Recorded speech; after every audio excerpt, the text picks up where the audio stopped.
बिस्मिल्लाहिर्रहमानिर्रहीम। लाखों करोड़ों दुरूदो सलाम मोहम्मद मुस्तफ़ा सल्लल्लाहु अलैहि वसल्लम और आले मोहम्मद पर। मैं हूँ उमर दराज गोंदल। मैंने एक खबरें आपसे शेयर करने से पहले थोड़ा सा ज़ाती मसला आपसे शेयर भी करनी है और आपसे दुआ की दरख्वास्त भी करनी है, क्योंकि मैंने आपको सुबह बताया था कि थोड़ा आंख का इशू बना हुआ है। तो वो एक्चुअली हुआ ये कि मैं रात को ट्रैवल कर रहा था और ट्रैवल करने की वजह से गाड़ी का एक्सीडेंट हुआ और विंड स्क्रीन टूटी, जिसकी वजह से मेरी आंख में कुछ वो लगा। तो अब डॉक्टर ने सर्जरी की एडवाइस की है। 6 बजे का टाइम है, डॉक्टर ने सर्जरी का टाइम दिया। तो दुआ कीजिएगा अल्लाह ताला खैर वफ़ी से पाया तकमील तक पहुँचे। तो ये सारे का सारा मकसद उसी की वजह से है। खैर ये ज़िंदगी की चीज़ें हैं, कभी नफ़ा कभी नुकसान, कभी सेहत तंदुरुस्ती और कभी बीमारी, ये चलता रहता है। चलते हैं जनाब खबरों की जानिब। कल एक फ़ैसला आया और वो फैसला बहुत सारे लोगों के लिए परेशानी का बायस था। उसके ऊपर मैं बड़ी डिटेल के साथ बात कर चुका हूँ, जिसमें एक तो जस्टिस मंसूर अली शाह साहब थे और जस्टिस अतर मिनल्ला साहब थे और जस्टिस शहजाद मलिक साहब थे। और उसमें वन लाइनर ये था कि ये नहीं हो सकता कि कोई मर्जी से फैसले पे अमल दरामद करे ना करे, और सुप्रीम कोर्ट का फैसला भाई नहीं करेंगे तौहीन अदालत लगेगी और सुप्रीम कोर्ट के फैसले पर अमल दरामद के अलावा कोई चारा ही नहीं है। लेकिन अगली खबर ये थी कि भाई आप ये बताइए कि ये मखसूस सीटों वाला सुप्रीम कोर्ट का फैसला था, इलेक्शन कमीशन ने उस पर अमल दरामद नहीं किया, पार्लियामेंट से कानून साजी हो गई है, नजर सानी की दरखास्तें आ गई। उसके बाद हमने ये देखा कि पाकिस्तान तहरीक इंसाफ ने जो इलेक्शन तरमीमी एक्ट है उसको चैलेंज किया, उसके ऊपर भी कुछ नहीं हुआ। तो ये कुछ होगा, ये नहीं होगा, ये तमाशा लगा रहेगा, ये होगा क्या? तो उसके ऊपर आज सवाल का जवाब आ गया है। और इस्लामाबाद वाले अपनी खैर मनाएं, और खैर इसलिए मनाएं कि जस्टिस मंसूर अली शाह साहब चूंकि उस 8 जजेस में से सबसे सीनियर मोस्ट जज हैं जिन्होंने पाकिस्तान तहरीक इंसाफ का फैसला सुनाया, और गालिब इम्कान ये है कि ये फैसला चूंकि उन्होंने ही तहरीर करना है, और जो फैसला तहरीर करने वाला जज होता है ना, वो बड़ा इंपॉर्टेंट होता है कि उसका जुरिस्प्रूडेंस के ऊपर ग्रिप कैसी है, वो कैसे चीज़ों को करता है। और इसमें कोई शक नहीं है। देखिए इख्तलाफ या क्रिटिसाइज हो सकता है, कल हम भी जस्टिस मंसूर अली शाह साहब को किसी मामले पर करें, लेकिन वो काबिल जज तो हैं, ये तो लोग उनके मानते हैं। और फिर बहरहाल जो उन्होंने जिस तरह भी फैसला ये सुनाया है, ये बड़ा एक धड़ल्ले का और तारीखी फैसला है। तो इतलात ये है कि जस्टिस मंसूर अली शाह साहब जो है वो सुप्रीम कोर्ट के जो फैसला मखसूस सीटों वाला फैसला है, उन 8 अक्सरियती जजेस में जिनको वो लीड कर रहे थे, वो उस फैसले के ऊपर आ गए हैं। और खबर यह है कि जस्टिस मंसूर अली शाह साहब जो हैं वो आज से चले गए हैं कुछ काम शाम के हवाले से, और अगले चंद रोज जो है वो केसेस नहीं सुनेंगे। और इत्तलात ये है कि आप यूं कहिए कि अब अगले चंद दिन यानी तकरीबन जो अगस्त का महीना है, 3 हफ्तों के लिए चीफ जस्टिस जो है वो चैम्बर वर्क के ऊपर चले गए हैं। और वो चैम्बर वर्क के ऊपर क्यों गए हैं, ये इंपॉर्टेंट बात है। 31 अगस्त तक वो चैम्बर वर्क करेंगे और इस दौरान वो कोई केस नहीं सुनेंगे। और इत्तलात ये है कि जस्टिस मुनीब अख्तर जो हैं वो भी चूँकि पिछले कुछ दिनों से या कुछ हफ्तों से बेंच का हिस्सा नहीं है, तो अब ये जो अगले 3 हफ्ते यानी आज आप 10 तारीख कर लीजिए, और 10 से मुराद ये है कि आज अगर हफ्ता है तो 31 तारीख भी हफ्ता बनता है।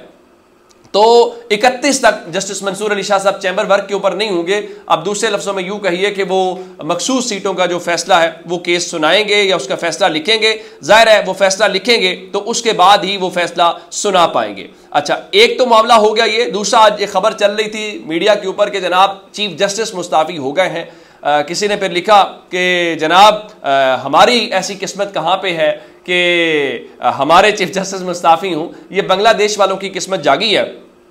और बांग्लादेश के जो स्टूडेंट्स हैं उन्होंने आज सुप्रीम कोर्ट के वो प्रेमिसेस में इकट्ठे हुए और उन्होंने चीफ जस्टिस को उसी तरह से डेडलाइन दी जिस तरह उन्होंने शेख हसीना वाजिद को डेडलाइन दी थी, और कहा था कि आप जो है वो इस्तीफ़ा दें। तो बांग्लादेश के जो चीफ जस्टिस हैं वो इस्तीफ़ा दे के चले गए हैं। पाकिस्तान में इस तरह की कोई खबर अगर आपको मिले या आप सुनना चाहते हैं तो वो ऐसी कोई बात नहीं है। बांग्लादेश में जो कि तलबा निकले हैं और वो अपनी ताकत से इन चीज़ों को मनवाते हुए दिखाई दे रहे हैं। अच्छा, जिस तरह मैंने आपको बताया ना कि सुप्रीम कोर्ट में जस्टिस मंसूर अली शाह साहब अब मखसूस सीटों वाले फैसले के ऊपर आ गए हैं। ये चैम्बर वर्क का मतलब सिर्फ यही है कि वो गालिब इम्कान है वो फैसला लिखेंगे, और चूंकि सितंबर में छुट्टियां खत्म हो जानी है तो उससे पहले आपने फैसला सुनाना है। तो उसके बाद फिर नजर सानी की पिटीशन भी लगनी है, तो 15 सितंबर तक ये मामला बड़ा किसी न किसी डायरेक्शन में जाना है।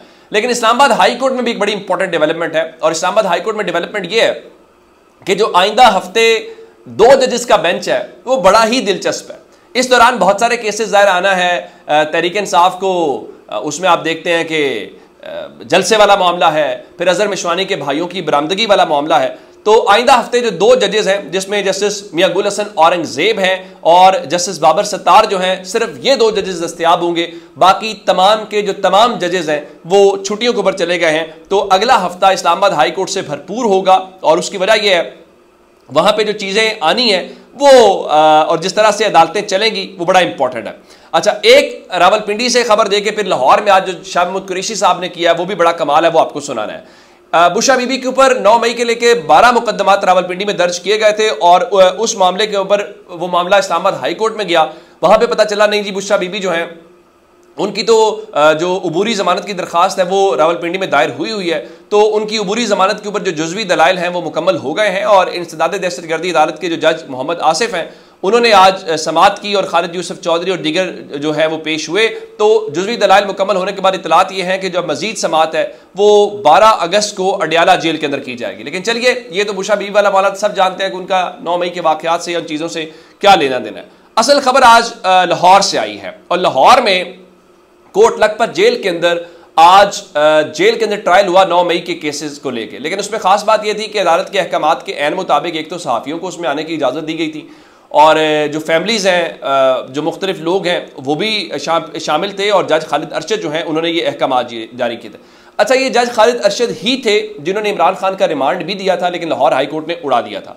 आज शाह महमूद कुरैशी आए। शाह महमूद कुरैशी ने कुछ बड़ी बातें की, मैं केस से मुतालिक बाद में बताता हूँ। उन्होंने सियासी कुछ बातें भी की। उन्होंने कहा किसी को बुरा लगे या अच्छा लगे, इमरान खान एक सियासी हकीकत है और इमरान खान को पाकिस्तान में तस्लीम किए बगैर सियासी इस्तेहकाम नहीं आ रहा और उनका कि 75 सालों से मुल्क के अंदर जो गद्दारी के सर्टिफिकेट्स हैं वो बांटे जा रहे हैं। अब ये जो शादमान थाने वाला जब ट्रायल आया तो शाह महमूद कुरैशी ने कहा कि बात बड़ी सियादी है कि अदालत मेरे से और प्रोसिक्यूशन से कुरान पाक के ऊपर हल्फ ले ले और आप सबूत को, गवाहों को छोड़ दें, कुरान मजीद के ऊपर हल्फ के ऊपर बात हो जाती है। और तो उसके बाद शाह महमूद कुरैशी और दीगर तमाम, जिसमें उमर सरफराज चीमा, एजाज चौधरी, ये सब खुद गिरफ्तार है।